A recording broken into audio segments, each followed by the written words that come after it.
Lo vamos a escuchar a Luis ahora con su presentación, la última de esta mañana, y luego pasaremos a las preguntas. Luis, gracias.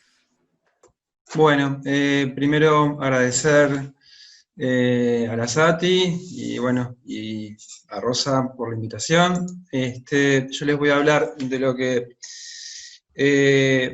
significa, no, lo que les decía, lo que yo les voy a hablar es un poco de cómo debemos regularizar lo que es nuestra especialidad, cómo esto ha impactado en esta pandemia y cómo es que la incertidumbre que se ha generado en esta pandemia, que no es nueva, tiene que servirnos como lesión para escenarios futuros que se pueden presentar.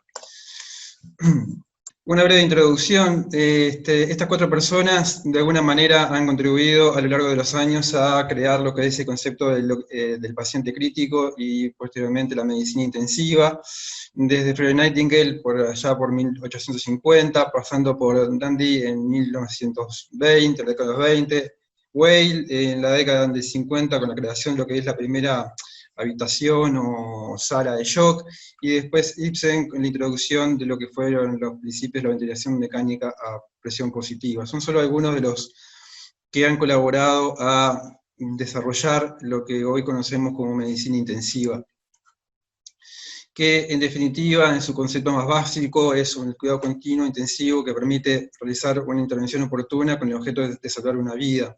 Esto era lo que yo les decía anteriormente. La habitación de shock, o la sala de shock, que fue la primera unidad de medicina intensiva que se creó en California en 1958.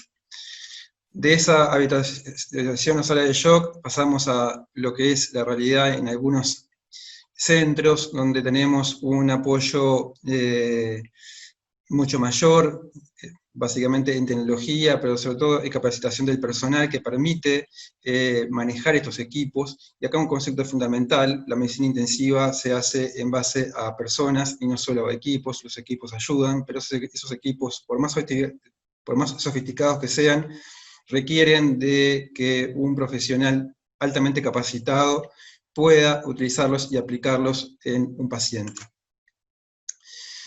Una pregunta que puede ser muy básica es: ¿qué es una UCI? Bueno, para nosotros que estamos dentro de ella, bueno, es un lugar que nos puede agradar, pero para quien está por fuera es el lugar donde que probablemente nunca quiere estar, ni como paciente, ni como familiar a ir a visitar a un paciente. En definitiva, la UCI es un sistema organizado de asistencia de pacientes críticamente enfermos, que se caracteriza por una atención médica y de enfermería y de otras especialidades, que brinda una capacidad de monitoreo y soporte de sistemas fisiológicos y permite preservar la vida en un periodo crítico de enfermedad.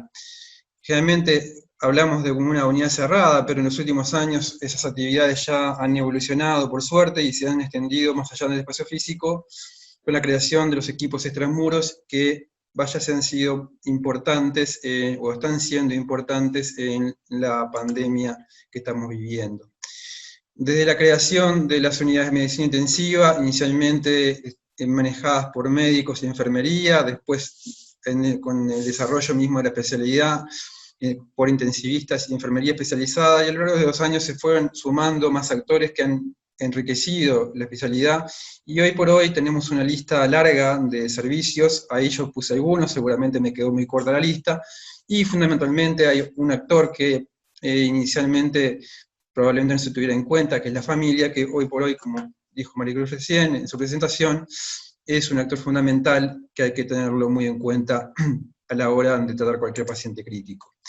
¿Cómo hemos evolucionado como disciplina? Bueno, inicialmente una disciplina, intentando aprender del paciente y tratando nosotros al paciente, una dirección que acá aparece como bidireccional, pero era más bien unidireccional.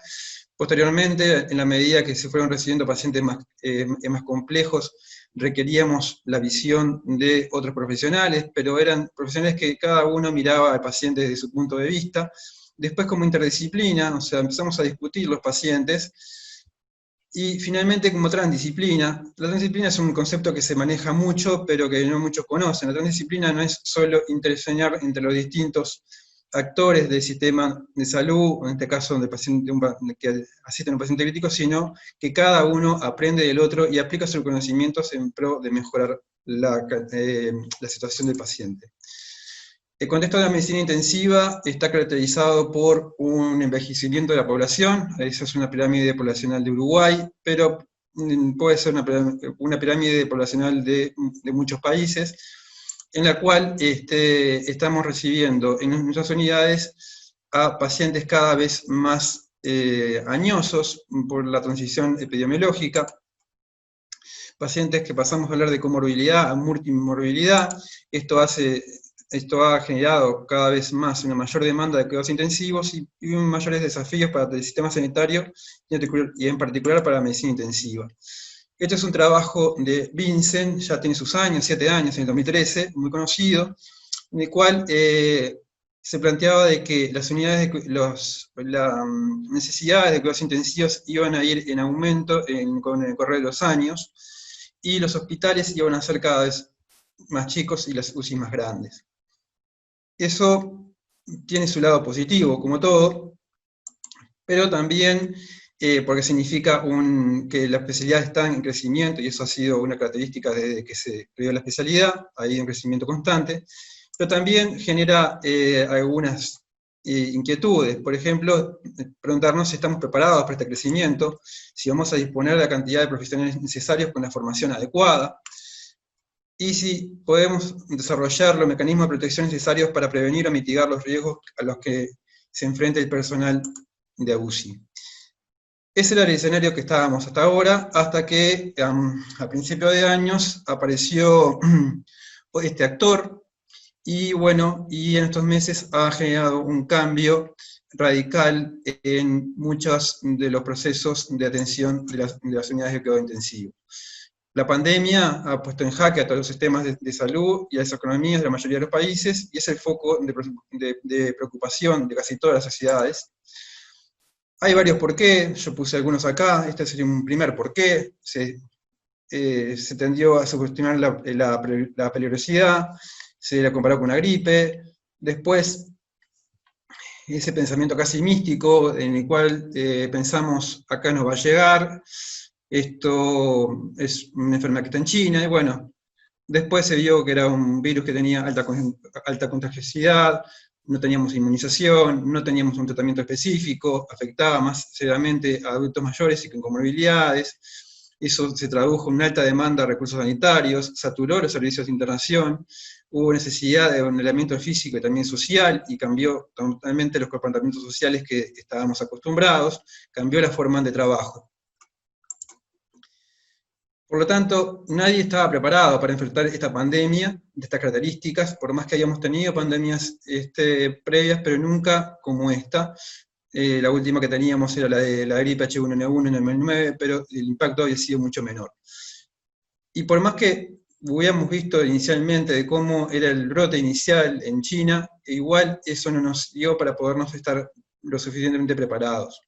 En la medicina intensiva se vio un aumento en el número de admisiones sin precedentes, que excedió la capacidad de las unidades de cuidado intensivo en varios países, generó tensiones, escasez de recursos, dilemas éticos, restricciones con respecto a la visita de los familiares, y a la calidad de asistencia al final de la vida, y a la calidad de asistencia en general, sobrecarga laboral, estrés, y podemos seguir nombrando muchos más. La atención se centró en pacientes que con enfermedad, con COVID-19, pero también se empezó a generar una preocupación cada vez mayor por los pacientes críticos que asistíamos habitualmente y que no tenían COVID-19. Y los intensivistas se han visto enfrentados a tomar decisiones éticas que, si bien están preparados para ellos, no están preparados para tomarlas con la cantidad o la demanda que han requerido en esos últimos tiempos. Cabe acotar que en el caso particular de Uruguay tenemos una situación un tanto diferente. Si bien nos hemos estado preparando, por el momento no hemos tenido el impacto en la sobrecarga que han sufrido y están sufriendo otros colegas, muchos de ellos presentes que capaz que están escuchando esta presentación. Volviendo a lo que planteaba Vincent, él planteaba un crecimiento de la especialidad en un transcurso de años, pero bueno, el COVID-19 no estaba de acuerdo con ese concepto y pasamos de tener una sobrecarga en pocas semanas, no solo en las sillas instaladas, sino en disponer de unidades de cuidado intensivo en lugares que no estaban adecuados para tal fin. Esa creación de UCIs improvisadas, y bueno, y aquí un concepto importante de la medicina intensiva extramuros, y no solo de los equipos extramuros, porque sin duda creo que tomando en cuenta las expresiones de muchos colegas que han padecido esto, el desarrollo de la medicina extramuros ha ayudado a mitigar en parte este impacto enorme que hubo. La respuesta inicial, natural, fue en la mayoría de centros, es aumentar el número de camas. En algunos centros se consiguió aumentar hasta 300%, inclusive en algunos más. Pero bueno, esto también hay que tener en cuenta que se asocia a un riesgo significativo de reducción de la calidad de atención. ¿Por qué? Porque bueno, no se cumple con los estándares en cuanto a la estructura y los procesos, se debe recurrir a personal sanitario sin conocimiento en áreas críticas.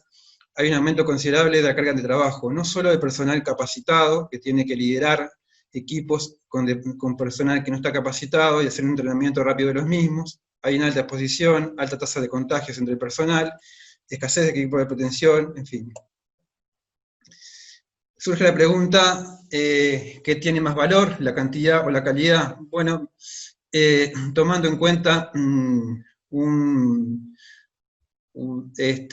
algo que ya se ha planteado en la medicina intensiva y que es una filosofía en muchos lados, si menos es más. Bueno, capaz que en esta pandemia COVID-19, si lo aplicamos a lo que es el tratamiento farmacológico, creo que claramente menos es más se aplica en ese sentido, pero en el número de camas, bueno, ahí estos 3 artículos, que probablemente muchos ya los conocen, intentan responder esas preguntas cada una de una óptica diferente, y en definitiva ninguno tiene la respuesta para esto.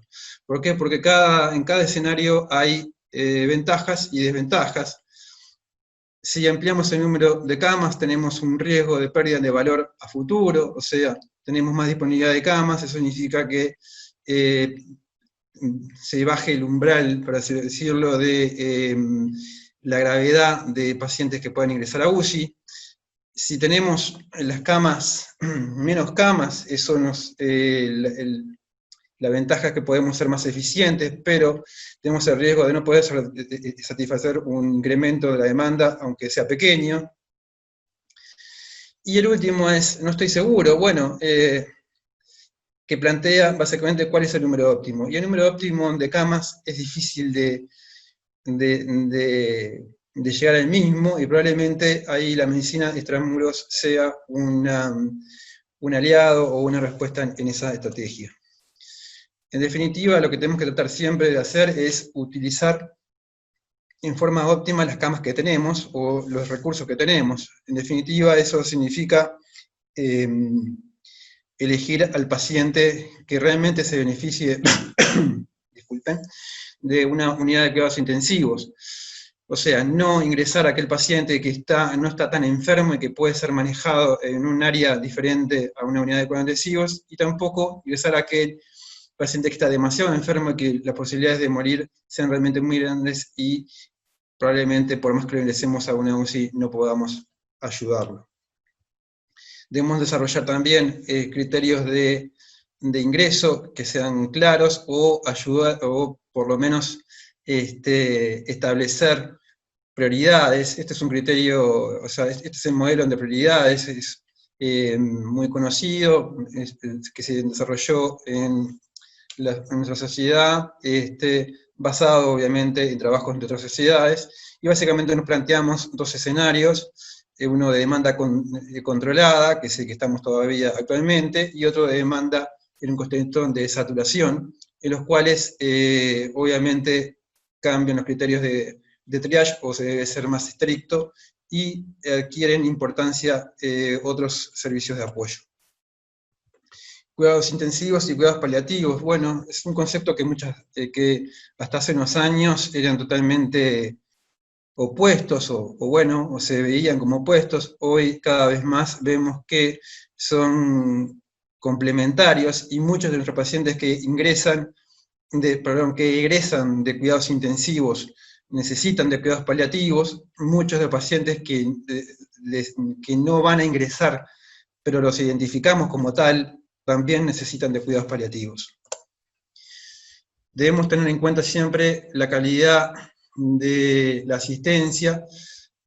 Esto es un planteo del profesor Rivera de IESE, pero que se basa básicamente en los criterios de Don Avellán, en la cual plantea la excelencia técnica, la excelencia de procesos y la excelencia de servicios, siempre teniendo al paciente y el equipo de salud en el centro. Esto es intentar buscar lo mejor con lo que tenemos, aprovechando el conocimiento y las habilidades del personal, y tomando en cuenta también la evidencia científica disponible.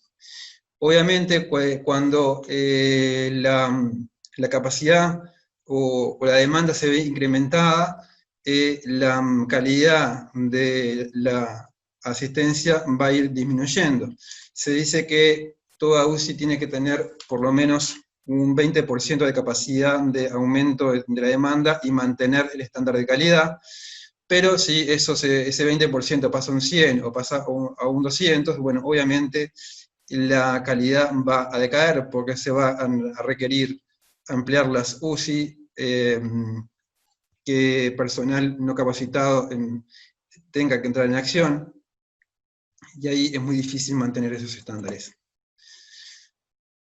Yo siempre digo que la medicina intensiva tiene un problema de visualización, o sea, de cómo nos ven, y generalmente no nos ven, o es una especialidad que en realidad nos ven en determinado momento y nos ven mal. Estamos como en las quinielas muchas veces, aunque suene un poco feo, un poco extraño. Los usuarios, como dije, es un lugar donde no quieren estar, relacionan a las UCI con la muerte.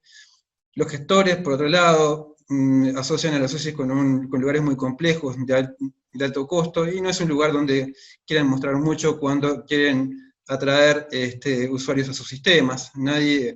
Todavía yo no he visto ninguna publicidad de ningún servicio de salud en la cual se muestra algún paciente crítico. Obviamente es difícil ver esas fotos de pacientes, de personas que rebosan en salud. Uno se pregunta por qué están internados, y bueno, en un CTI, si bien lo querríamos ver así. Y el COVID-19 unificó esta visión, y tanto usuarios como gestores empezaron a preocupar por el número de camas y respiradores. Acá están los gestores, sobre todo a nivel macro, no tanto de las instituciones. Entonces pasamos a hacer la especialidad de las camas y los respiradores y los monitores. Pero bueno, lo fundamental acá no son las camas, ni los respiradores, ni monitores, como dije inicialmente. Lo que importa acá son los equipos, porque podemos tener muchos equipos, mucho equipo, mucha tecnología, pero si no tenemos el personal necesario en cantidad y en calidad, de nada sirve. Y eso es fundamental. Esta analogía la he usado en varias presentaciones, y bueno, y es lo que es un equipo, ¿no? En un equipo de UCI necesitamos esto: necesitamos conductores, necesitamos ciclistas, necesitamos peatones, necesitamos perros, y también necesitamos gente normal. O sea, que cada uno con una visión, con un aporte diferente, y en estos casos de situaciones de sobredemanda o de incertidumbre, todas las visiones ayudan a tener el comportamiento más normal. Revalorizar el equipo significa confiar en su experiencia, en la solvencia, sin dejar de ser autocrítico, pero a la vez no dejarse abrumar por información, por prácticas innovadoras, o sea, no intentar innovar en el medio de la crisis, por cosas que no son posibles de ser implementadas en el medio en el que nos desenvolvemos. Tenemos que actualizar protocolos, recursos educativos, involucrar al personal, mantener una línea segura, no dejarse guiar por noticias amarillistas o catastróficas. Garantizar la seguridad del cuidador resulta fundamental en todo momento, más en estos momentos, y todo con el objeto de proporcionar una atención al paciente de la más alta calidad, intentando siempre cumplimiento de las mejores prácticas basadas en la evidencia. Hay un segundo porqué, y es que esta pandemia lo que ha destapado es algo que todos tenemos, y es la incertidumbre. Pero bueno, esto quedó claro que no toleramos la incertidumbre, y entonces, si los médicos no toleramos la incertidumbre, ¿qué le dejamos a los pacientes? Entonces, esto ha puesto de relieve que los médicos comunicamos mal, y nos comunicamos entre nosotros también mal, y es un aspecto que debemos de mejorar. La incertidumbre no es nuevo, es algo que siempre ha acompañado a la medicina, y es algo que puede estar presente explícita o implícitamente, aunque eso no genere un dilema consciente. Hay que tener en cuenta que tanto el médico como los pacientes hoy por hoy tienen acceso a una cantidad de información que es abrumadora, pero la diferencia es que esta asimetría en la formación hace que esa cantidad de información que pueda adquirir el paciente sea de más difícil comprensión. Hay fuentes de incertidumbre en varios aspectos. En CTI tenemos una estrategia heurística generalmente que nos permite tomar decisiones en forma rápida, y cuando en situaciones de crisis esta estrategia se utiliza con mucha más frecuencia. Podemos ver cuatro vertientes de incertidumbre en la práctica clínica. Esto aplica para todo, pero bueno, lo voy a, básicamente en CTI se ve más patente. La epistémica es el conocimiento es siempre limitado, pero eso se puede mejorar con el estudio, con la experiencia y el aprendizaje. La aleatoria, bueno, decidimos que el razonamiento clínico se basa frecuentemente en leyes de probabilidades. La metafísica es cómo definimos la enfermedad, cómo influye la experiencia del paciente, su espiritualidad, cómo ve el paciente también la enfermedad. Y la moral, y esto es muy importante, es las decisiones al final de la vida y la asignación de recursos escasos. En la incertidumbre epistémica, en realidad, el problema es el diagnóstico, si esté acertado o no, el pronóstico y el tratamiento, y cómo se interrelacionan estos tres aspectos. Tenemos límites de conocimiento, déficit de conocimiento del profesional, siempre tenemos la duda de que si lo que sabemos es realmente lo necesario o deberíamos saber más. Tenemos carencia de habilidades clínicas, sesgos, falta de experiencia. Esto en la pandemia se ha visto, al ser algo nuevo, se ha visto más patente. Se ha vivido una incapacidad para mantenerse actualizado por la cantidad de información y de mala información que ha surgido, y también tenemos incapacidad para extrapolar los resultados de estudios a una situación clínica específica. Esto es lo que hemos aprendido de la escuela de la medicina basada en la evidencia. Todos buscamos el último peldaño en esta escalera, pero en la pandemia en realidad hemos estado subiendo y bajando los primeros escalones. En algún momento se llegó un poco más alto, y bueno, y es como que nos hubieran puesto una cáscara de banana y caímos varios escalones más, con algunos estudios que han visto que sus bases de datos no eran las mejores. Bueno, vamos a ir más rápido. Vamos a pasar lo que es la incertidumbre moral, las decisiones al final de la vida. Bueno, en medicina intensiva tenemos varias cosas mezcladas que en definitiva van a repercutir en lo que es la dignidad del paciente, desde el nihilismo, el encarnizamiento terapéutico, la voluntad anticipada, la limitación del esfuerzo terapéutico. Esto todos los días lo vivimos, pero bueno, en las situaciones como la que estamos viviendo ahora de pandemia, y sobre todo los colegas que están padeciendo la sobrecarga en trabajo en sus UCIs, es una situación que cada vez ven con más frecuencia. Son pacientes con elevada mortalidad, más del 50% de mortalidad, por lo pronto lo que tenemos acá. Gran variabilidades en las situaciones, en cómo llega el paciente y en los tratamientos que se le han aplicado. Todavía tenemos teniendo una negación de la muerte por parte de familiares y de los propios profesionales. Hemos tenido una asistencia que es fragmentada, y sesgos en la misma también. Siempre ha estado en el tapete la edad, las comorbilidades, si es COVID positivo, si es COVID negativo. Por último, lo que es la asignación de recursos escasos, tenemos lo que nos recomienda la evidencia, que como vimos es muy variable y pobre.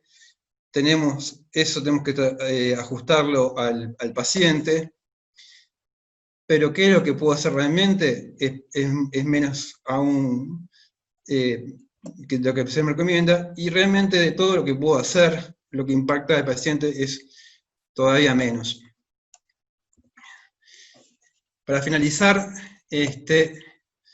tenemos que decir que, bueno, las estrategias que persiguen el objetivo de lograr un grado de excelencia de la evidencia siguen siendo insuficientes.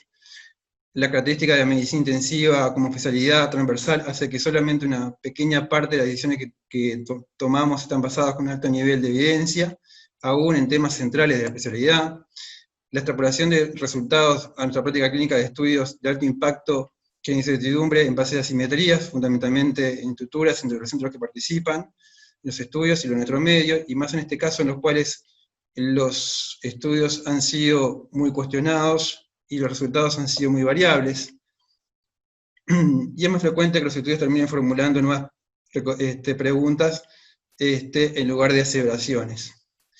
Para finalizar, creo que esto resume bastante lo que es la situación que tenemos, es la analogía de la cuerda floja, que lo que plantea es que todos sentimos la presión de actuar, pero no todos tenemos una red de seguridad adecuada, y rara vez nos sentimos completamente el equilibrio, y además el equilibrio perfecto ese vacío por la naturaleza de nuestras personalidades.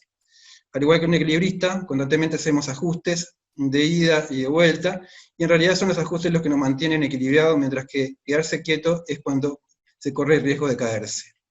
El equilibrio requiere esfuerzo y estrategias deliberadas, y rara vez se logra por accidente o necesariamente en el primer intento. Bueno, por acá termino. Muchas gracias.